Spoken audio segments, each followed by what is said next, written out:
কখনো নিজের কাছে বিজনেসের জন্য পয়সা থাকে না, আবার কখনো ছেলের শরীর খারাপ, কখনো বন্ধুরা ব্যবসায় ধোঁকা দিয়ে যায়, কখনো চুরি হয়ে যায়, কখনো কারোর অ্যাক্সিডেন্ট হয়ে যায়। অনেক পুরানো কথা। একটি গ্রামে একটি ব্যবসায়ী থাকতো, আর ওই ব্যবসায়ীর জীবনে একের পর এক সমস্যা লেগেই থাকতো। এতটা চিন্তিত থাকার কারণে ওই ব্যক্তির শরীরও খারাপ থাকতে শুরু করে। যখন ওই ব্যক্তি অনেক হতাশ হয়ে যায়, তখন তার একটি বন্ধু তাকে বলে, শহরের বাইরে একটি সাধু এসেছে, চলো তার সাথে দেখা করে আসি, তোমার মন ভালো হয়ে যাবে। ব্যবসায়ীটি ওই সাধুর কাছে পৌঁছায়। তখন সেখানে অনেক লোক ওই সাধুর সাথে সাক্ষাৎ করতে এসেছিল। তারপর কিছুক্ষণ অপেক্ষা করার পর তার সময় আসে। ব্যবসায়ীটি বলে, আমি আমার জীবন থেকে অনেক চিন্তিত আছি, শান্তি পাচ্ছি না। কখনো আমার কাজের সমস্যা হয়, আবার কখনো শরীর খারাপ হয়, কখনো বাড়িতে লড়াই ঝগড়া হয়, আবার কখনো বাইরে। আমি একের পর এক সমস্যায় ঘিরে আছি। দয়া করে আমাকে বলুন, আমি কিভাবে এই সমস্যা থেকে বাইরে বের হয়ে আসতে পারি, আর আমি কিভাবে শান্তিতে জীবন কাটাতে পারি। তার কথা শুনে সাধু এসে বলে যে, আমি আপনার প্রশ্নের উত্তর কাল দিই, তার আগে আপনাকে আমার একটি সাহায্য করতে হবে।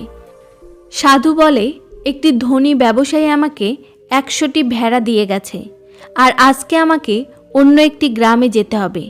আজ রাত্রে আপনি এই ভেড়াদের খেয়াল রাখুন। যখন সব ভেড়া ঘুমিয়ে পড়বে, তখন আপনিও ঘুমিয়ে যাবেন। আমি কালকে আপনার সাথে দেখা করছি। এতটা বলে ওই সাধু সেখান থেকে চলে যায়। পরের দিন সকালে যখন ওই সাধু ফিরে আসে আর ওই ব্যবসায়ীকে জিজ্ঞাসা করে যে, আপনি কি কাল রাত্রে ভালোভাবে ঘুমিয়েছেন? তখন ওই ব্যবসায়ী উদাস হয়ে বলে, কালকে রাত্রে তো আমি এক মুহূর্তের জন্য ঘুমাতে পারিনি। আমি অনেক চেষ্টা করেছি, কিন্তু সব ভেড়াদের আমি একসাথে শোয়াতে পারিনি। কিছু ভেড়া শুয়ে পড়ত, কিছু ডাকতে থাকতো, কিছু দাঁড়িয়ে অন্যদেরকে জাগানোর চেষ্টা করত। এই প্রক্রিয়া সারা রাত চলতেই থাকে। আমার লাখ চেষ্টা করার পরেও ভেড়ারা একসাথে ঘুমায়নি। সাধু হেসে বলে, যদি আমি ভুল না হই, তাহলে রাত্রেবেলায় অনেক ভেড়া আপনা আপনিই শুয়ে পড়েছে, আর কিছু ভেড়াদেরকে আপনি শুইয়ে দিয়েছেন, আর কিছু আপনার অনেক চেষ্টা করার পরও ঘুমায়নি, আর কিছু শেষে নিজের থেকেই ক্লান্ত হয়ে বসে পড়েছে হয়তো।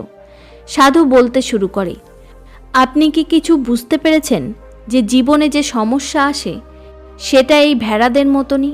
কিছু সমস্যা আপনা আপনিই ঠিক হয়ে যায়, কিছু সমস্যা চেষ্টা করার পর ঠিক হয়ে যায়, কিন্তু কিছু সমস্যাকে কতটাই চেষ্টা করেন না কেন, সেটা ওই সময় ঠিক হয় না।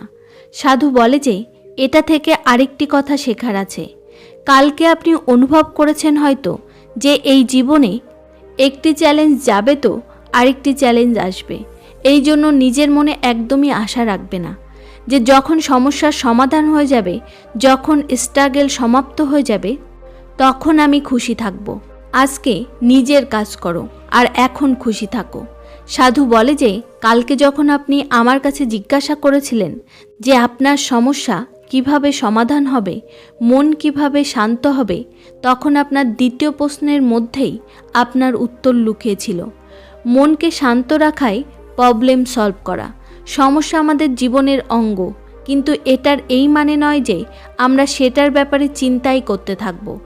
আমরা সমস্যার সাথে এই জন্য আটকে থাকি কারণ আমরা চাই আমাদের মস্তিষ্ক থেকে আমাদের বলার সাথে সাথেই যেন ওই সমস্যা সলভ হয়ে যায়।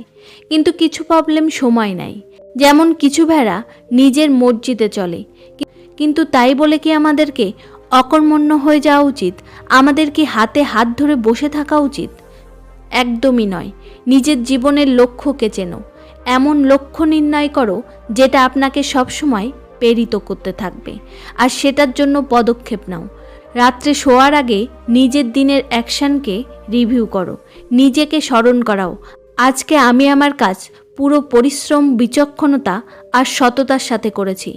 এখন আমার আর কোনো চিন্তা নেই, আমি শুতে যাচ্ছি। এটার থেকে আপনি সন্তুষ্টি আর হালকা অনুভব করবেন। তো বন্ধুরা, কেমন লাগলো আজকের এই কাহিনী নিচে কমেন্ট করে অবশ্যই জানাবেন। আর যদি ভিডিওটি ভালো লেগে থাকে, চ্যানেলটিকে সাবস্ক্রাইব করে পাশে থাকা বেল আইকনটা টিপে দেবেন। দেখা হচ্ছে পরবর্তী কোনো কাহিনীতে। তত সময় নিজের খেয়াল রাখবেন। ধন্যবাদ।